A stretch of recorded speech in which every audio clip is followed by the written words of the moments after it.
bienvenue. Avant de plonger dans les ombres de Lourdes, un lieu de foi et de miracles, je vous invite à me dire dans les commentaires depuis quelle ville et à quelle heure vous écoutez ce récit.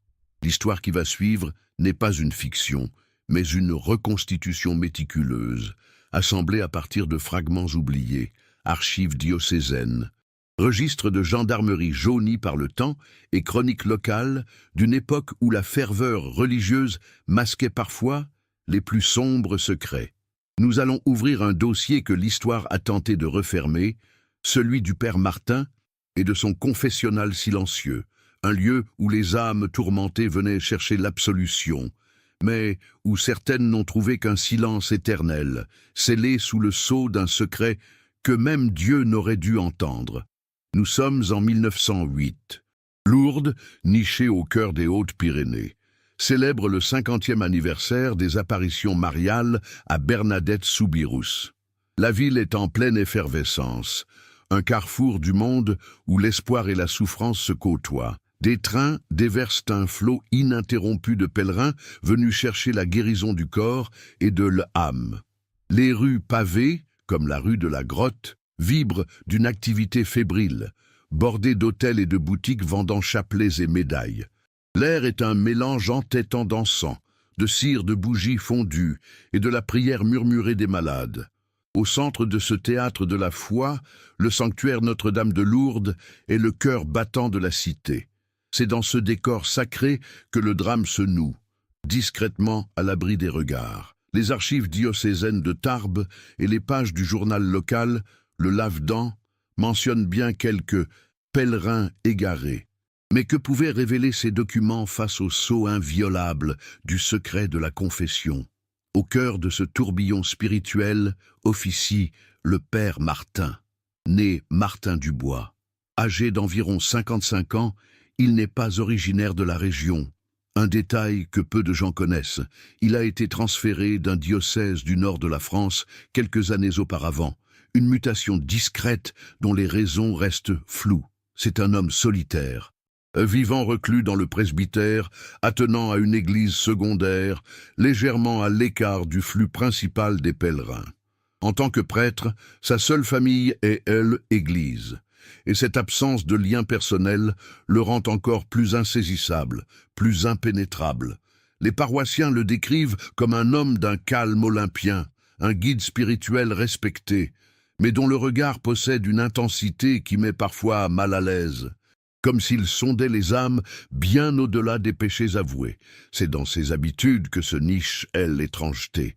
Ses sermons, bien que suivis, déviennent souvent vers des thèmes troublants, évoquant une purification absolue et la tache indélébile du péché mortel qui corrompt la chair autant que l'esprit. Mais ce sont surtout ces actions qui interpellent une poignée d'observateurs attentifs. Plusieurs témoins, dont le sacristain de l'église, rapportent que le Père Martin passe des heures à nettoyer méticuleusement son confessionnal après chaque office, bien plus longtemps que nécessaire.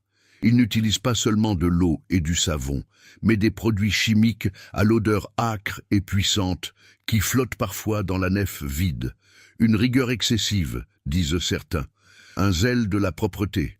Mais pour d'autres, cette obsession est plus inquiétante.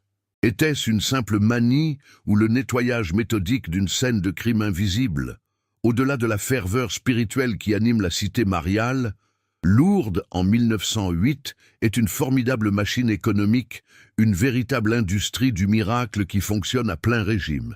Les registres de commerce de l'époque, précieusement conservés aux archives départementales, témoignent de la fortune rapide et parfois insolente des hôteliers et des marchands de bondieuserie.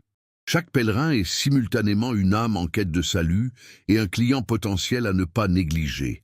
Cette dualité fondamentale imprègne l'atmosphère de la ville. Les cantiques, qui élèvent majestueusement de la basilique, se mêlent sans complexe au bruit métallique des caisses enregistreuses et aux marchandages animés des vendeurs de fioles d'eau bénite. Dans ce tourbillon incessant d'humanité et de commerce, l'individu se dissout, devient anonyme. La gendarmerie nationale, dans ses rapports annuels, note une augmentation des plaintes pour vol à la tire et petites escroqueries. mais souligne surtout la difficulté d'identifier quiconque dans cette marée humaine. Un visage aperçu un jour est oublié le lendemain. Une absence n'est qu'une goutte d'eau dans un océan de passage. Comment distinguer un départ volontaire d'une disparition forcée? Le cœur vibrant de ce monde est la grotte de Massabielle, une cavité humide et sombre creusée dans la roche, où le sacré se fait presque palpable, tangible. L'air y est lourd, saturé de l'odeur entêtante de la cire chaude des cierges, de la pierre suintante et d'une ferveur collective si intense qu'elle en devient presque suffocante. Des millions de mains ont caressé la paroi rocheuse au fil des décennies, la laissant lisse et sombre, comme polie par la somme des souffrances humaines.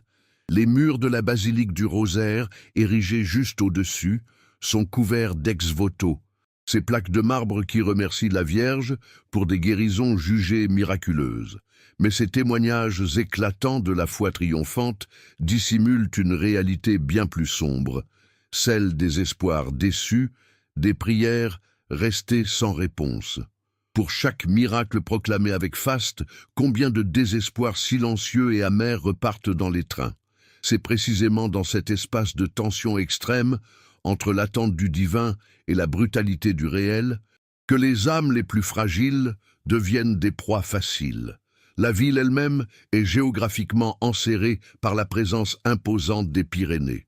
Le Gave de Pau, la rivière qui traverse Lourdes, est un personnage à part entière dans ce drame silencieux.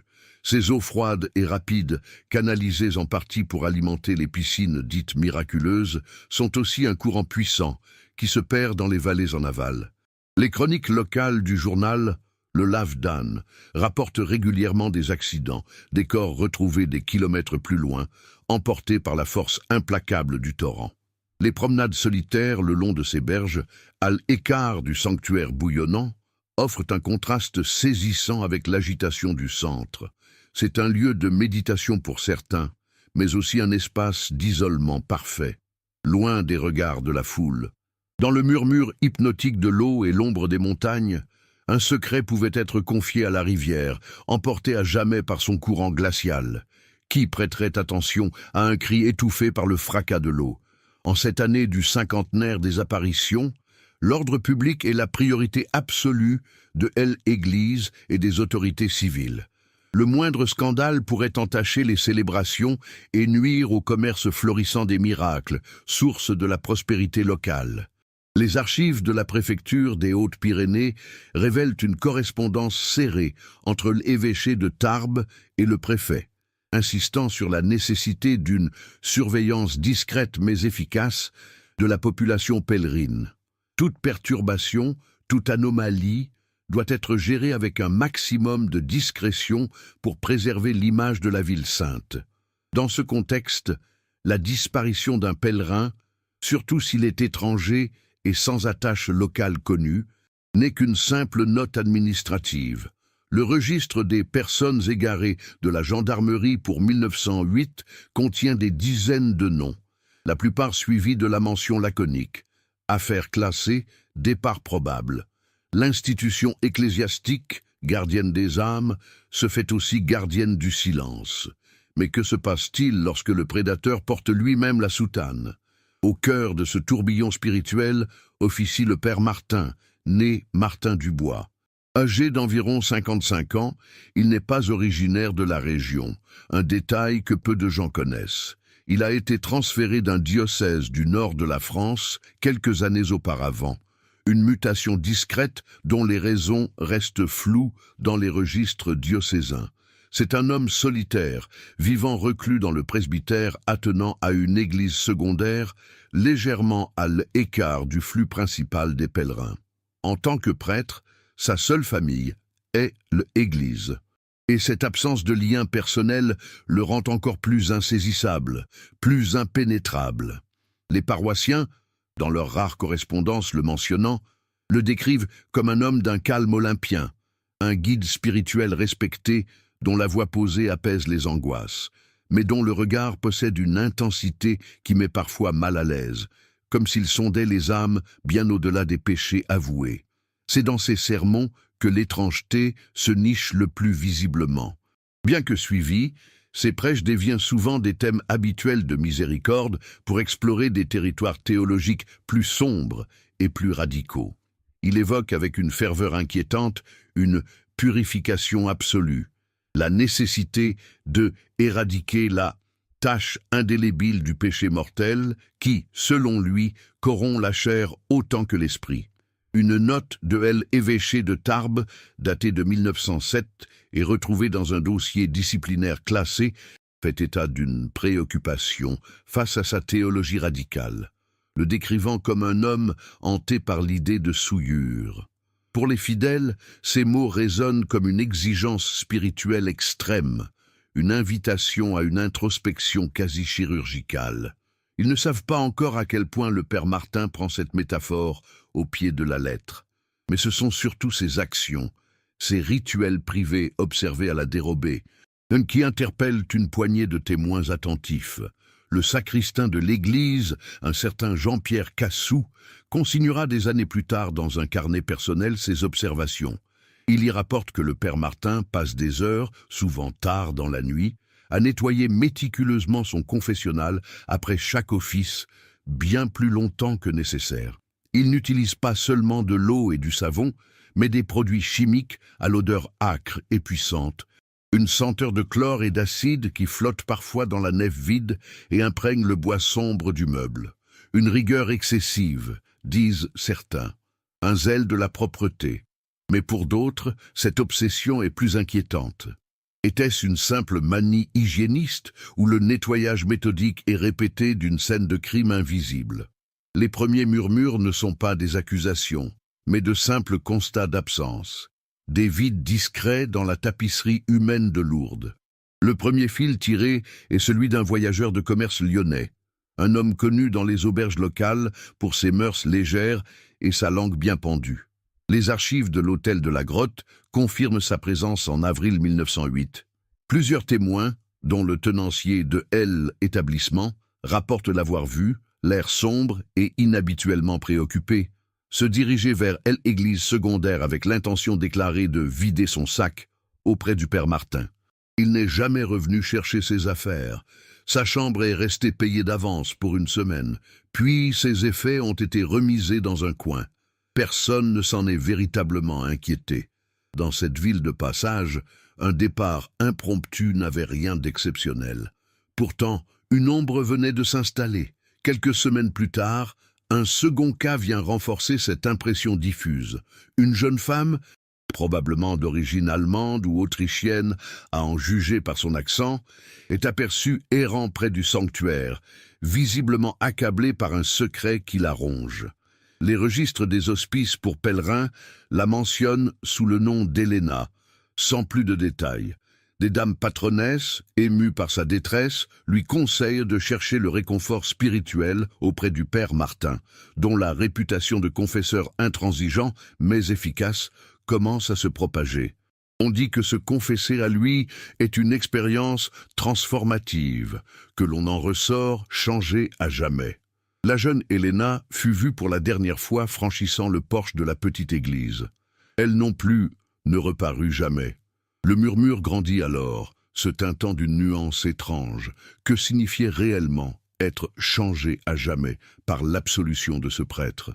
Face à ces disparitions, la réponse officielle est quasi inexistante. Quelques notes éparses dans les registres de la gendarmerie locale font bien état de signalements, mais elles sont rapidement classées. Le rapport d'un maréchal des logis, daté de juin 1908, est à ce titre éloquent. La population pèlerine est par nature mobile et fluctuante. Attribuer une disparition à un acte criminel sans corps ni preuve matérielle relève de la pure spéculation. Affaire classée. Départ volontaire présumé. Il faut comprendre le contexte. La ville est submergée, les forces de l'ordre sont débordées par les vols à la tire et la gestion des foules. Dans cette marée humaine, un individu en moins n'est qu'une goutte d'eau qui s'évapore. L'anonymat offert par la foule est à la fois une bénédiction pour les âmes en quête de discrétion et un linceul parfait pour ceux qui s'y perdent. Ainsi, la légende du père Martin se construit dans les non-dits et les conversations à voix basse. Sur les bancs de l'Église, les fidèles parlent de sa capacité à arracher le péché à la racine. Une métaphore qui, rétrospectivement, prend un sens terriblement littéral. Les rumeurs ne sont pas encore des accusations, mais une sorte de folklore morbide qui s'installe. On raconte que son confessionnal n'est pas un lieu de pardon, mais un tribunal de l'âme où le jugement est sans appel. La peur et le respect se mêlent, créant autour du prêtre une aura de sainteté redoutable.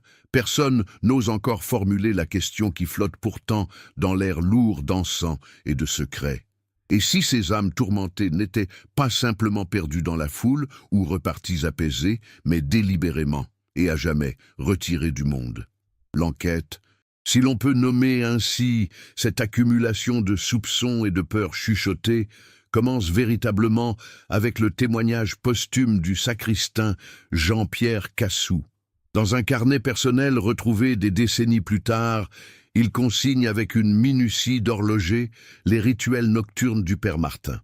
Il décrit l'odeur âcre et chimique, un mélange de chlore et d'un autre produit qu'il ne parvient pas à identifier, qui s'échappe de l'église aux heures les plus sombres de la nuit. Il raconte avoir surpris le prêtre, non pas en prière, mais transportant de lourds sacs de toile de jute vers les cryptes situées sous l'autel, des fardeaux dont le poids semblait anormalement dense et dont la forme suggérait un contenu souple et inégal. Cassou note sa propre terreur, sa certitude que ces sacs ne contenaient pas de vieux missels ou des objets de culte. Qu'emportait donc le père Martin dans les entrailles de la maison de Dieu, sous le voile de la nuit? Cette obsession pour la purification matérielle trouve un écho sinistre dans les registres d'un pharmacien local, un certain monsieur Allary. Interrogé bien des années après les faits par un historien amateur, le vieux pharmacien confirmera, avec une hésitation encore palpable, avoir vendu au père Martin des quantités inhabituelles de chaux vives. La justification officielle du prêtre était simple et plausible. Il fallait assainir les murs humides de la cave du presbytère, constamment rongés par le salpêtre. Pourtant, la fréquence et le volume des achats dépassaient de loin les besoins d'un simple traitement de maçonnerie. La chaux vive, Allary le savait, avait une autre propriété bien plus terrible, celle d'accélérer la décomposition des matières organiques et de neutraliser les odeurs. Chaque sac qu'il vendait au prêtre semblait désormais peser sur sa conscience. Servait-il réellement à blanchir des murs ou à faire disparaître la chair? Mais la preuve la plus glaçante ne se trouve ni dans un témoignage oral, ni dans un registre de vente. Elle est écrite à l'encre noire, dans un journal intime que le père Martin tenait méticuleusement. Ce document, aujourd'hui conservé sous scellé aux archives diocésaines, ne contient aucun aveu direct, aucune description macabre. Il est bien plus terrifiant. C'est un traité de théologie personnelle, une plongée dans l'esprit d'un homme convaincu de sa mission divine. Une entrée, datée du 12 mai 1908, est particulièrement révélatrice. Dieu pardonne, mais la chair reste souillée, porteuse à jamais de la cicatrice du péché. Pour sauver l'âme immortelle, il faut parfois anéantir le réceptacle corruptible qui la retient prisonnière. Je ne suis pas un juge. Je suis un chirurgien de l'âme, celui qui cautérise l'infection à sa source. Le meurtre devenait à ses yeux un acte de miséricorde, une absolution par l'anéantissement. Ses soupçons épars auraient pu rester à l'état de rumeur, si une pièce officielle N n'était pas venue leur donner un poids inattendu. Il s'agit d'une correspondance privée entre l'évêque de Tarbes de l'époque et un de ses confrères. Dans cette lettre, l'évêque exprime sa profonde inquiétude face au zèle excessif et à la théologie radicale du père Martin. Il le décrit comme un homme, brûlé par une foi dangereuse, dont les sermons sur la purification absolue commençaient à effrayer les paroissiens les plus fragiles. L'évêque confie même avoir songé à le relever de ses fonctions, mais redoutait le scandale dans une ville scrutée par le monde entier, surtout en cette année de jubilé. Le document prouve que la hiérarchie de l'Église était consciente de la dérive idéologique du prêtre. Elle savait qu'un feu couvait, mais a choisi de ne pas l'éteindre pour préserver les apparences. Puis vient la première véritable déflagration, le document qui fait basculer l'affaire de la suspicion à la quasi-certitude. En fouillant plus profondément dans les archives disciplinaires du diocèse d'origine du père Martin, dans le nord de la France, un chercheur découvre la véritable raison de sa mutation à Lourdes. Ce N n'était pas une affectation de routine, mais un exil déguisé. Un rapport confidentiel, joint à son dossier de transfert, fait état d'une série de disparitions inquiétantes de paroissiens venus se confesser à lui pour des péchés d'une extrême gravité. Une enquête discrète de la gendarmerie locale avait été ouverte puis mystérieusement étouffée sur ordre de l'évêché, qui avait préféré résoudre le problème en interne en déplaçant le prêtre. Lourdes N était donc pas le commencement de sa croisade macabre, mais simplement une nouvelle étape. Combien de paroisses avant celle-ci avaient servi de tombeau à ses pénitents?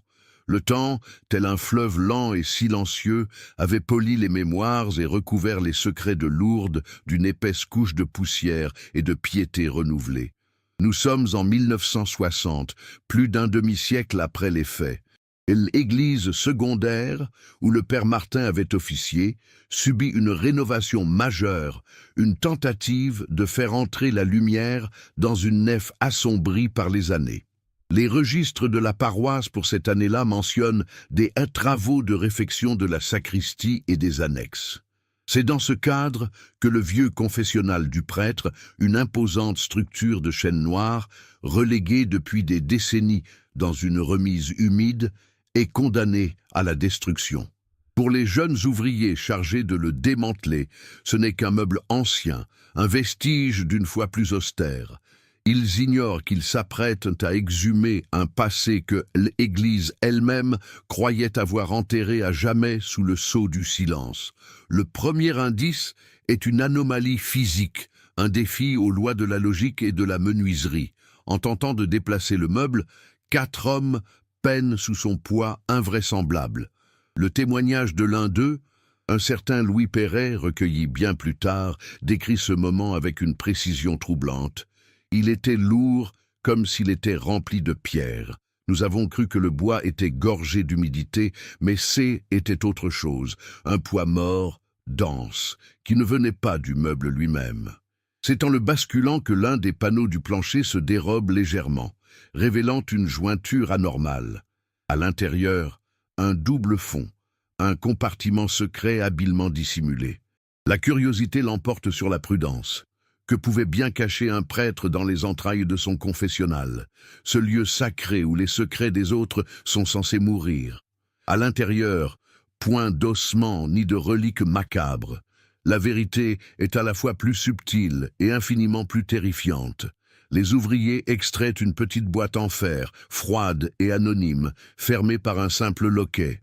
Lorsqu'ils l'ouvrent, ils découvrent non pas l'horreur attendue, mais une collection méticuleuse, presque clinique, de trophées.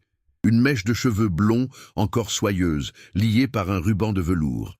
Une bague de fiançailles en argent terni, de facture modeste.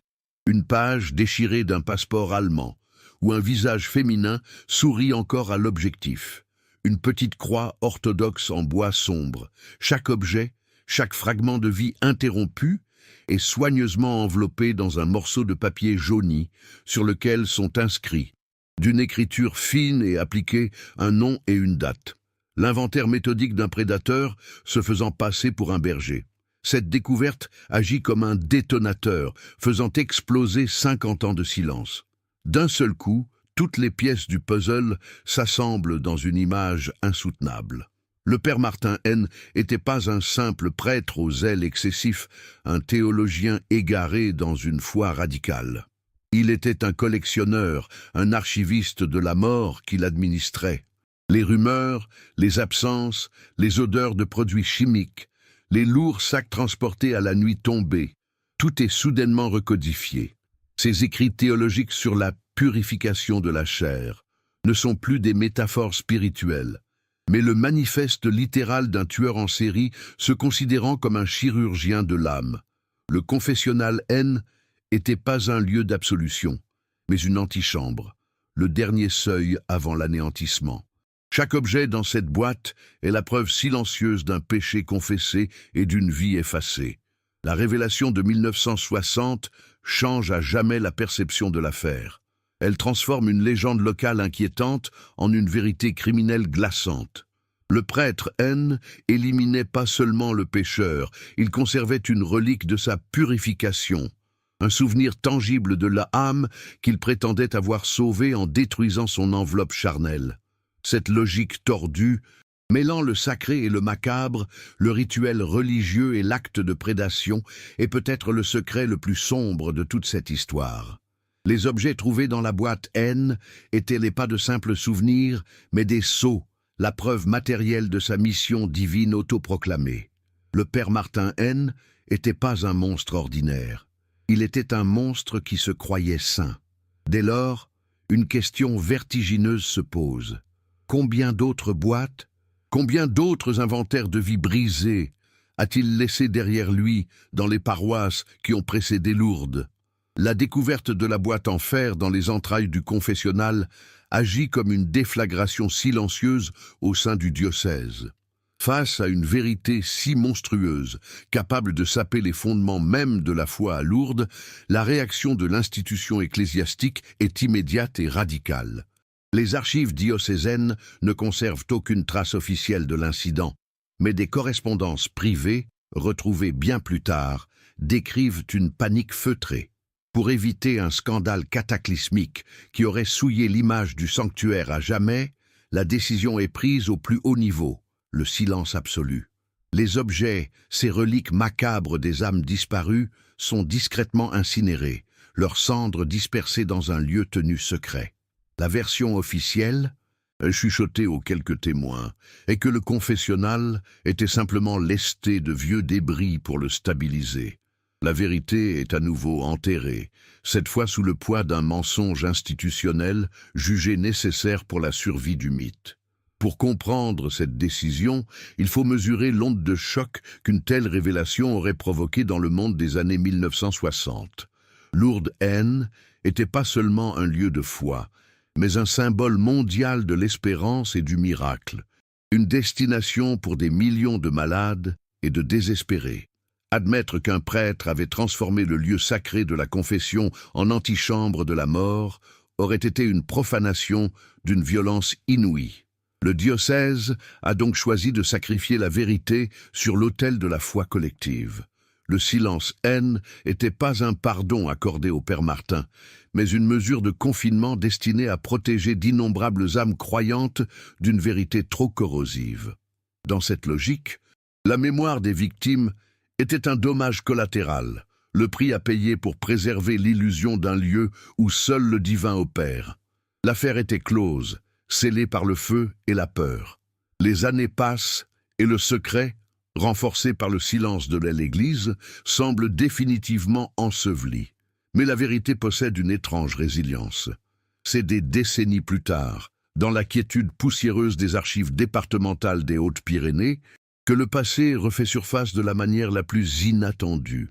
Un historien travaillant sur un sujet anodin est l'évolution de l'hygiène publique à Lourdes au début du XXe siècle, tombe sur un dossier technique de la préfecture. Il ne cherche pas un meurtrier, mais des données sur les systèmes d'assainissement de la ville, au milieu de plans de canalisation et de notes sur la qualité de l'eau. Un rapport d'inspection sanitaire daté du 17 août 1909 attire son attention. Il concerne le presbytère de l'église secondaire, celle-là même où officiait le père Martin.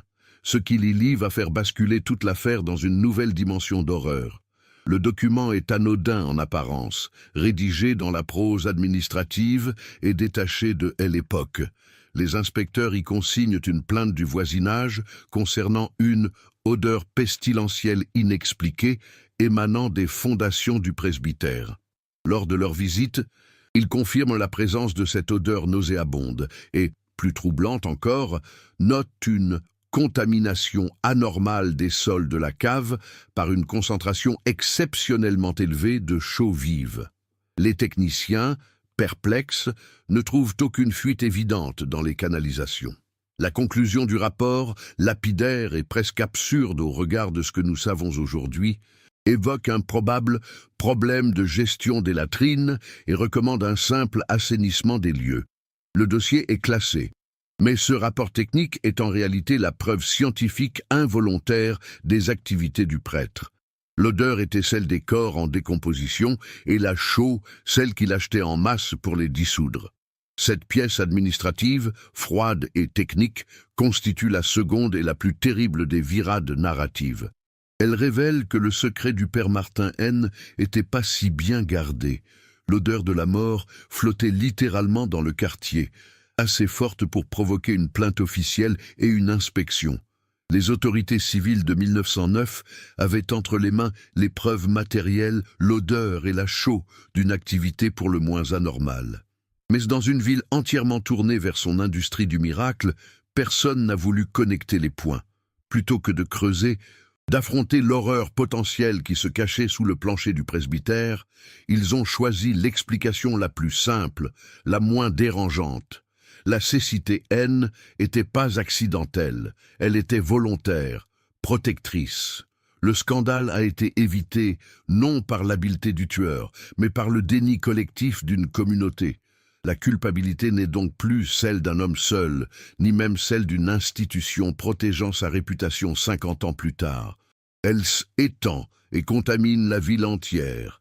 C'est la complicité passive d'une communauté dont la prospérité économique et la réputation spirituelle reposaient sur une image de pureté immaculée. Un scandale de cette nature aurait tari la source des pèlerins et, avec elle, la fortune de la cité. Le silence qui a protégé le père Martin n'était pas seulement le sceau inviolable de la confession, mais un pacte tacite, un accord social pour ne pas voir, ne pas sentir, ne pas savoir. La question vertigineuse n'est plus seulement de savoir ce que le prêtre a fait, mais combien de notables, de voisins, de fonctionnaires ont senti cette odeur, ont perçu que quelque chose était profondément pourri au cœur de leur ville sainte, et ont délibérément choisi de regarder ailleurs. Aujourd'hui, plus d'un siècle plus tard, la mécanique de la foi à Lourdes continue de tourner avec une force imperturbable. Le flot des pèlerins n'a jamais cessé. Les chants et les prières s'élèvent avec la même ferveur le long du Gave, et des millions de cierges continuent de brûler, consumant les espoirs et les peines dans leurs flammes vacillantes. Dans la petite église secondaire, légèrement à l'écart du tumulte du sanctuaire, un nouveau confessionnal a pris la place de l'ancien. C'est un meuble moderne, fonctionnel, presque anonyme, taillé dans un bois clair qui ne garde aucune mémoire. Les fidèles s'y agenouillent, cherchant le pardon pour leurs fautes, ignorant que le sol même sur lequel ils marchent fut autrefois saturé de chaux et de secrets. L'histoire du père Martin a été effacée, une note de bas de page dans un registre que personne ne consulte plus, une amnésie volontaire pour protéger le sacré. Pourtant, le silence de la nef n'est jamais tout à fait complet pour qui sait, elle, écouter. Des paroissiens et des visiteurs occasionnels rapportent parfois une sensation étrange. Un courant d'air inexplicablement froid près de l'emplacement de l'ancien confessionnal, même lorsque toutes les portes sont closes. Certains jours, l'odeur habituelle de la cire et de l'encens semble reculer devant une senteur plus âcre, plus minérale, une rémanence fantomatique de chlore et de terre humide. Les murs de pierre, témoins muets de tant de messes et de prières, semblent conserver l'écho des confessions ultimes, non pas des mots audibles, mais une impression. Le poids d'aveux si monstrueux qu'ils ont brisé le sceau du secret pour s'imprégner dans la matière même de l'édifice. Est-ce l'imagination qui travaille, nourrie par les légendes locales, ou la mémoire des lieux qui refusent obstinément de s'éteindre? Le mystère du père Martin ne réside finalement pas tant dans ses actes que dans sa nature profonde et insaisissable. Était-il un monstre sadique, se dissimulant habilement sous la soutane? Un prédateur profitant de la vulnérabilité des âmes en peine?